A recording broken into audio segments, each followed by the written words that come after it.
Good afternoon guys. Yun, at mabuti naman, sumikat ng araw. At yan, maliwalas na ang panahon.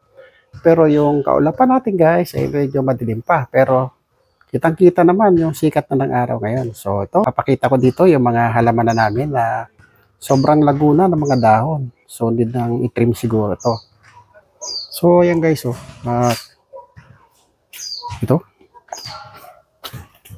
Kita nyo, na sumigla yung mga dahon. Kaso, nung nadiligan sila, araw-araw, tumagunan todo yung mga dahon. Yan guys, ito guys, bonggambilya plants to. So, yan, ang laki na, diba? So, yan, hanggang doon sa may, yung mayakap na doon sa may bandang gate namin na maliit. So, ito, tingnan natin guys dito. Yan mga yellow bells. Ayan, malalago na naman ang mga dahon guys. Kailangan natin mag-trim. Siguro pagka natapos yung pinagagawa natin, mag-trim tayo dito. So, muli, hanggang dito na lang po at magandang hapon po uli sa inyo lahat. Sana po okay tayo lahat at magtuloy-tuloy na yung magandang panahon.